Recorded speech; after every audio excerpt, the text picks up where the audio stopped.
Ezekiel 43. God's glory returns to the temple. When the man brought me to the gate facing east, and I saw the glory of God of Israel coming from the east, his voice was like roaring rush of waters, and the land was radiant with his glory. The vision I saw was like the vision I had seen when he came to destroy the city, and like the visions I had seen in the Kebar River, and I fell face down. The glory of the Lord entered the temple through the gate facing east. Then the Spirit lifted me up and brought me into the inner court, and the glory of the Lord filled the temple. While the man was standing beside me, I heard someone speaking to me from inside the temple. He said, "Son of man, this is the place of my throne and the place for the soles of my feet. This is where I will live among the Israelites forever. The people of Israel will never again defile my holy name, neither they nor the kings, by their prostitution and funeral offerings for their kings and their dead. When they placed their threshold next to my threshold and the doorpost beside my doorpost, with only a wall between me and them, they defiled my holy name by their detestable practices. So I destroyed them in my anger. Now let them put away from me their prostitution and funeral offerings for their kings, and I will live among them forever. Son of man, describe the temple to the people of Israel, that they may be ashamed of their sins. Let them consider its perfection, and if they are ashamed of all they have done, make known to them the design of the temple and its arrangement, its exits and entrances, its whole design and all regulations and laws. Write these down before them so that they may be faithful to its design and follow all its regulations. This is the law of the temple and the surrounding area atop the mountain will be most holy, such as the law of the temple.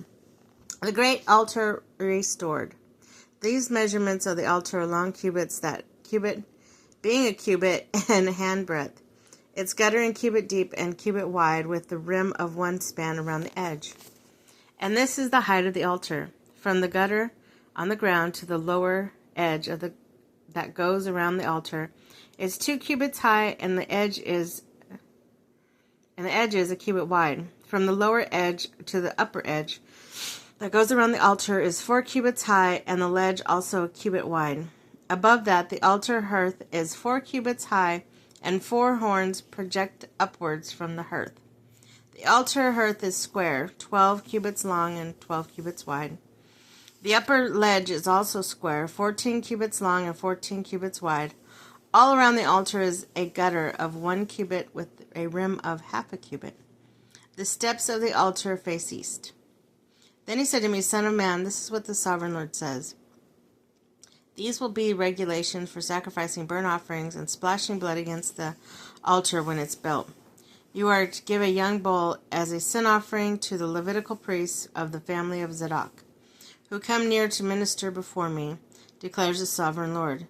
You are to take some of its blood and put it on the 4 horns of the altar, on the 4 corners of the upper ledge, and all around the rim.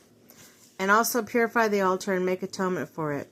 You are to take a bull for the sin offering and burn it designed part of the temple area outside the sanctuary.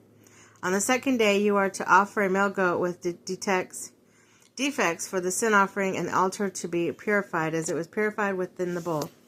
When you have finished purifying it, you are to offer a young bull and ram for the flock, both without defect.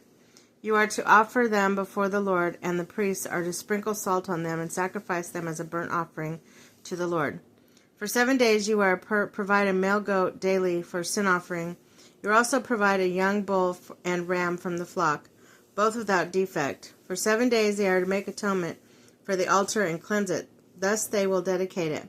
And the end of these days, from the 8th day on, the priests are to present your burnt offerings and fellowship offerings on the altar. Then I will accept you, declares the sovereign Lord.